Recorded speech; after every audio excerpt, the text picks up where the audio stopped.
Life is like a painting. Have you seen my A4 waist? No, it's A4 paper. Hearing this, you may be confused and think I am talking nonsense again, thinking of the story of the king of Chu likes thin waists, and many people in the palace starved to death. Haha, don't rush to deny it. I will do some historical revisionism. You didn't expect that it was our Chinese ancestors who led the weight loss trend. Shouldn't we quickly apply for a United Nations intangible cultural heritage and let the world come to worship it, too? Of course, jokes aside, let's get back to the point. Do you remember my short essay about Fanlin's version of life is like a painting a few days ago? Friends who haven't read it, why not turn left and read it back? It's a good foreshadowing. Recently, a unique little painter came to our song and dance troupe. He didn't teach us how to hold a pen and write, but guided us how to leave blank space in the graffiti of life. Speaking of blank space, one can't help but think of Lao Tzu's words.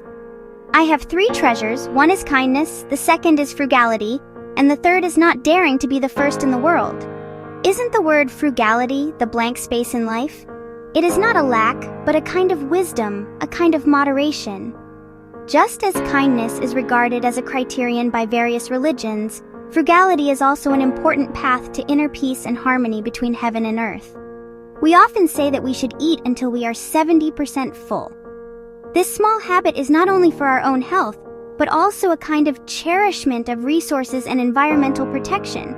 Doesn't this just correspond to the old saying of the Indians? We did not inherit this earth from our ancestors, but borrowed this property from our children and grandchildren. So how can we not be frugal? How can we not understand blank space? How can we go to dry up the pond to catch fish and live up to the trust of this custodian? This reminds me of Steve Jobs' famous saying, "Stay hungry, stay foolish." Why is this so?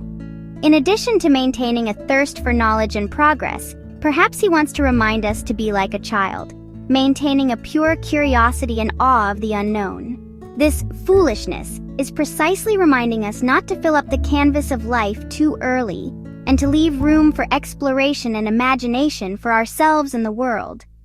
Isn't this a kind of wisdom of leaving blank space? The blank space in Chinese paintings is like clouds and mist, like water vapor, like infinite possibilities, and like a charm that inspires reverie. The blank space in life is moderation, compassion, curiosity, and the wisdom of preparing for a rainy day. It prevents us from getting lost in complexity and sinking into desire. At this point, I can't help but ask, do you have an eraser? Just like when we were kids, we scribbled on paper and erased the wrong ones. So, in your life, which parts do you think you need to erase and start over? Are they unnecessary obsessions? Are they trivial matters that drain your energy? Or are they the choices that have derailed you? In the painting of life, we are both creators and admirers.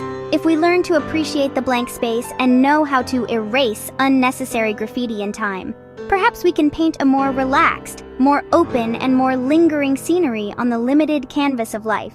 The blank space has its own world and its own universe.